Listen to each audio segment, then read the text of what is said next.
started in 2003 with the election of Premier Dalton McGuinty, who greatly increased spending on healthcare and education. But one of the most controversial things he helped to start was the huge increase in clean energy projects. This meant an expansive explosion in wind turbines popping up all across Ontario. If you drove along the 401, you would see thousands of them lined across the highway. This hiked the percentage of wind energy in Ontario 100-fold to unprecedented levels. This may seem like a good thing, as to decrease our reliance on fossil fuels. However, wind energy, much like nature, is unpredictable. As I explained in part 1 of this series, this creates a huge unpredictability during peak usage time, which is the last thing we need.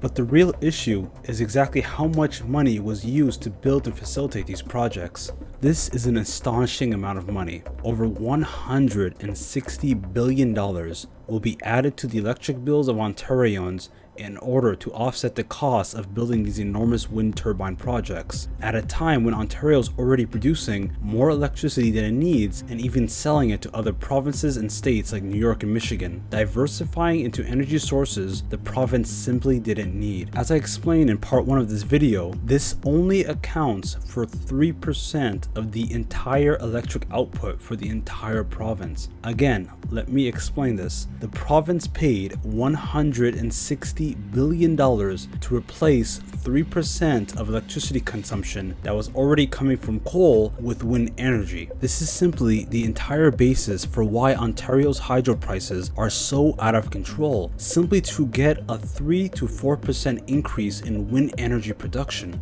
How could the government and energy ministers manage to completely destroy the value of a once robust and technologically marveled energy grid to one that has become the single largest issue at hand for the Ontario public? We really need to understand exactly why the Ontario government would waste billions of dollars on feel-good projects that otherwise would have been complete failures. Ontario alone has significantly been decreasing its energy consumption thanks to much more energy efficient appliances, energy efficient homes, as well as cities and consumers moving to energy efficient lighting such as LED. All while the province has embarked on installing enormous energy projects. This, from any perspective, simply does not make any sense. So we need to find exactly why and who was responsible for such energy policies and who allowed it to happen. From the period of 2003 to 2016, Ontario has had 8 separate energy ministers, each resigning for various reasons and scandals, as well as the failure to curtail the disastrous policies of ministers past. In earlier 2004, there was a drive to cut carbon emissions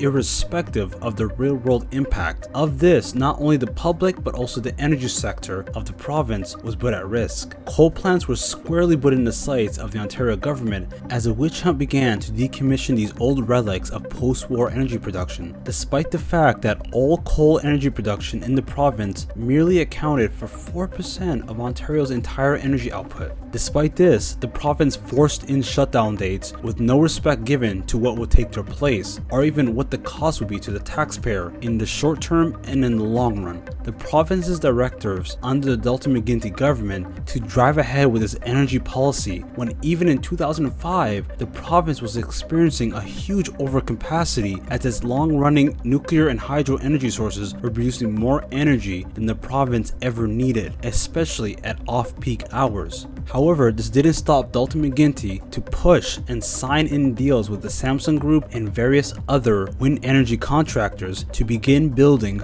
hundreds of large wind turbines built all across the province. A deal heavily criticized by the OEB, the Ontario Energy Board, the watchdog that is supposed to regulate and criticize such decisions and deals to ensure that they are in the best interest of the Ontario public. However, a loophole in the system means that they have little to no oversight in dealings of private companies. Simply put, Samsung and the other wind contractors do not have to deluge any of their dealings with the Ontario government, allowing them to essentially set whatever price they want, set any terms and conditions they please, all without any oversight or control from the Ontario public. Also, as private companies, they were not forced to disclose such a basic info as the actual energy production of these wind turbines, whether they actually produce 2 megawatts or 10 megawatts of power. We don't actually know until they're actually paid for and built, and by then it's too late. Also, the province doesn't need the approval of the Ontario Energy Board, which is required for any energy policy deals or any energy projects, like they would if they were to build a nuclear plant by the government agency Ontario Power Generation, which would need vigorous vetting, price constraints, and a fair return on dollars invested. Not the case with third-party and private companies. There is an entire debate about the pay of Hydro One's top executives, especially the CEO. However, this merits another video in the near future. Another disastrous policy is the smart meter rollout, to begin charging Ontario customers on different rates of electricity use depending on the time. A program that was designed to help curb peak demand and push more of the demand to off-peak hours that are much easier and cheaper to supply electricity for, as I mentioned earlier in this video. However, this was a failure from the beginning, as this essentially attempted to change people's habits and behavior. Human behavior isn't exactly something that's easy to change. You can take the drug trade, crime, and climate change as an example. What's interesting is the on-peak usage actually increased while off-peak hours usage actually decreased after the program was rolled out. The Ontario government spent nearly $2 billion on the smart meter rollout, much to the dismay of the Ontario Society of Engineers, which heavily criticized the plan and advised it will simply be a colossal waste of money. This begs the question, as two separate schools of thought can be used to attempt to solve this legitimate issue. Do you punish people for simply wanting to use electricity all at the same time? As of course, humans tend to sleep 8 hours a day and all awake at the same time, and unless human biology changes anytime soon, this simply will not go away. Or do you simply institute a best possible solution to deal with this problem? Imagine being charged an additional fee whenever you go to a restaurant that's busy or packed, and especially with the recent news, imagine if you were dragged off a flight then charged money for the nerve of booking a ticket on a flight that was packed. Could this money have been used to simply build a gigantic version of the Tesla Powerwall, as discussed in Australia with the help of Elon Musk, to help deal with the peak electricity power outages in their rural communities? It's clear to see that the Ontario government thinks their citizens as nothing more than an issue to respond by wasting money, increasing taxes, and pushing the living costs of every taxpayer and citizen to new record levels. These deals essentially allowed the upfront cost to be pushed out over decades in the form of higher rates and fees to all electricity payers, as an upfront project would require extensive screening and will merit political discussion in Queen's Park. This allowed the McGuinty government to sign deals in private backroom talks, essentially giving billions of taxpayer funds for decades to the wind energy contractors with not even a single bit of oversight. By adding the cost to what's called the global adjustment rate, which is essentially the wholesale cost for electricity, this effectively spreads out the cost of these enormous wind energy projects over years through guaranteed rate payments to the companies building these wind turbines. The Ontario government again does not own these turbines, rather we are effectively paying down these wind turbines until they are fully owned, plus maintenance and guaranteed profits given to these contractors over this entire period of time. Even if the electricity is not needed, it still must be purchased by the Ontario government at a rate of 12 cents per kilowatt.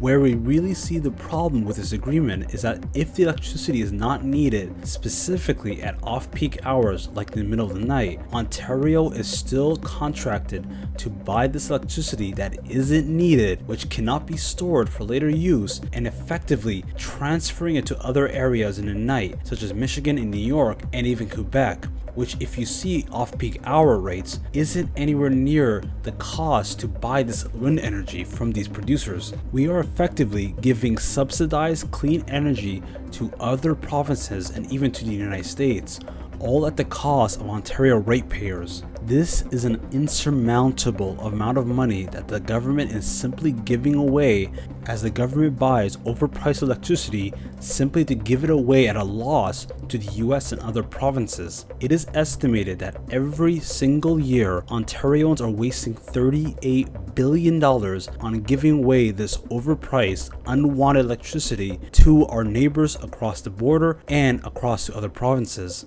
Just to put this in perspective, if this money was saved for 8 years, it would pay off the entire Ontario provincial debt, every single penny of it.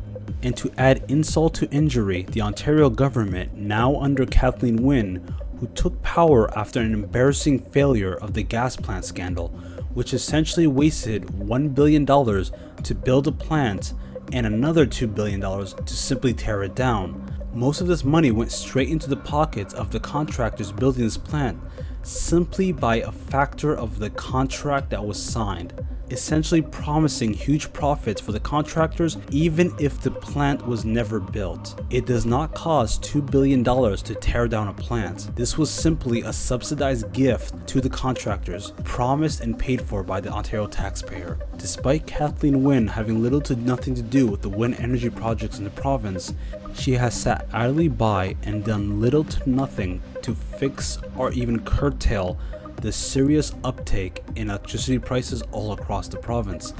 Recently, in December 2016, the Kathleen provincial government announced a rebate program to help curb the relentless rise of electricity bills by rebating 25% of all Ontario electric bills, essentially moving the burden from the ratepayer onto the taxpayer, and adding an estimated $25 billion to the provincial debt by the end of 2018, all without dealing with the underlying issue of spending enormous amounts of money we simply did not have for enormous wind projects we simply didn't need.